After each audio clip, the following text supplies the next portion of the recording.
Just a disclaimer that this 10-part video series does contain some flashing lights and sudden loud noises, and it touches on mental health, depression, social media addiction, and other deep topics of discussion. And since it's not been re-edited, save for these PNGs added onto the front of each chapter, references to dates and times may not be relevant since it was originally made last year.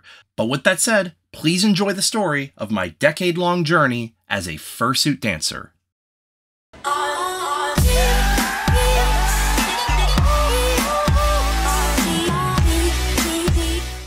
Moving on to 2016, this is where the tone's gonna change, y'all. Because remember how I said I like to win and I wanted to chase the win at first? This is where it started to become a problem. Oh shit.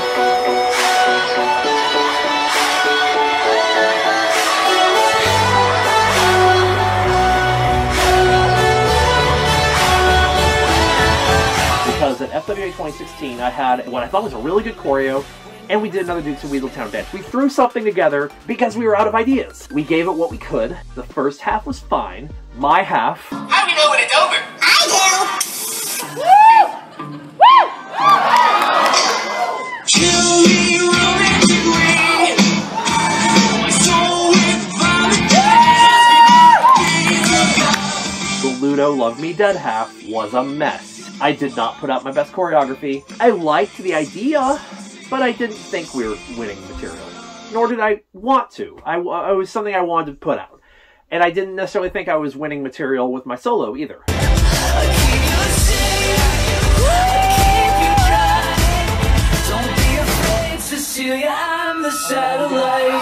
And backstage, after my performances were done, I don't know, something happened.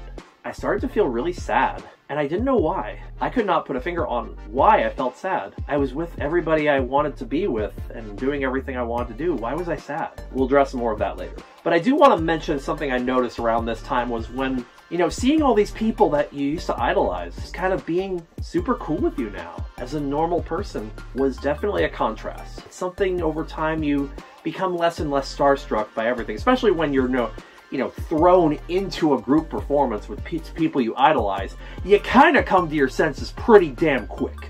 So the way I would usually develop choreography, especially early on, was I would have little markers of things I wanted to do, and then I would build around that with, a lot of times early on especially, I would freestyle it.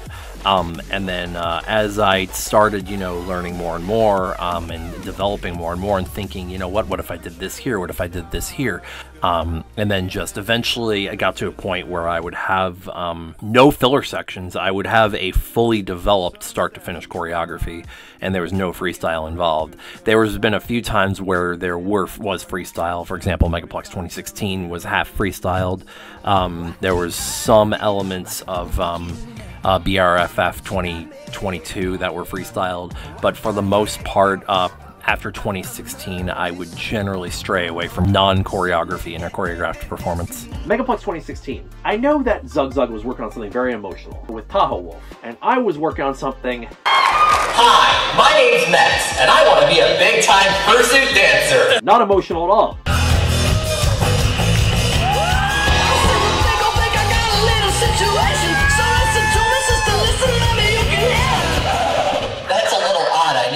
I don't know if I'm cut out for this. I don't dance to dubstep. I don't like gunshot transitions. I can't stand dabbing. And if I hear Uptown Funk one more time, I'm launching myself into the freaking stratosphere! Congrats on your Dance Cup bingo. This was, to date, the only performance that was just straight up supposed to be fun. To date, it is the only solo I can look back at and say, I am proud of that. 100% no regrets, because I didn't care. I had a blast. Move on from there, we go to that depression we were talking about. Remember that? Yeah, it got really bad at the end of 2016. I started feeling like I'm making no progress and I'm directionless. Like I'm not going anywhere anymore, like I peaked, like I can't do anything else. And what was becoming harder and harder was, it was really showing when I tried to write choreography that I was not in it as much as I used to be. I wasn't feeling that burning passion, that burning want and desire to get on that stage every con anymore.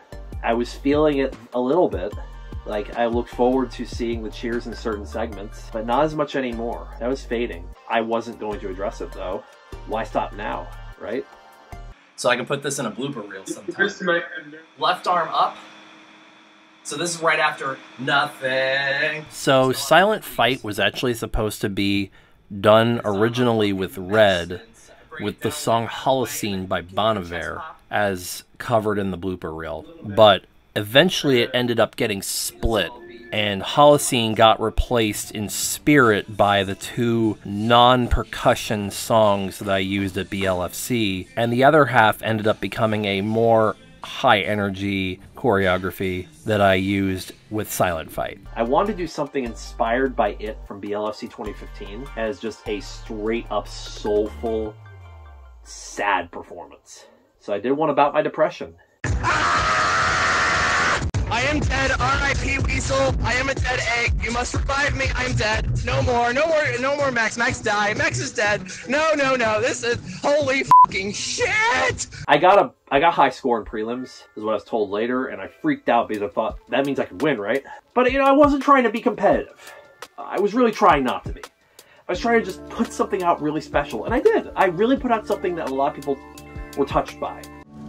Yeah, I drive myself crazy, 'cause I can't escape the gravity. I'm holding on. Why is everything so heavy? And reflecting on that now, hearing that it has touched people is all I really needed to hear.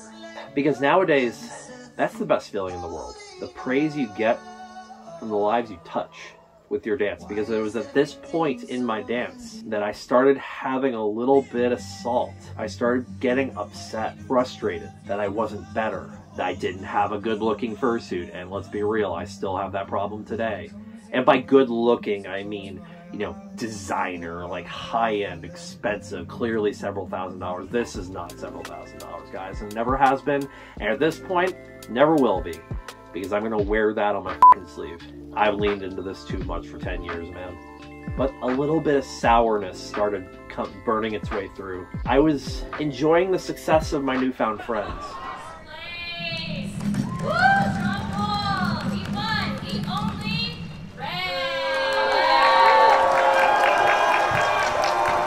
I was really loving what I was doing. I remember there was a moment at Megaplex 2016 I beat Bimani in a Floor Wars and I freaked the hell out. Moments like that, they come and they go. And eventually, when you have established yourself up there, you're not chasing that anymore. But I wasn't done chasing that yet.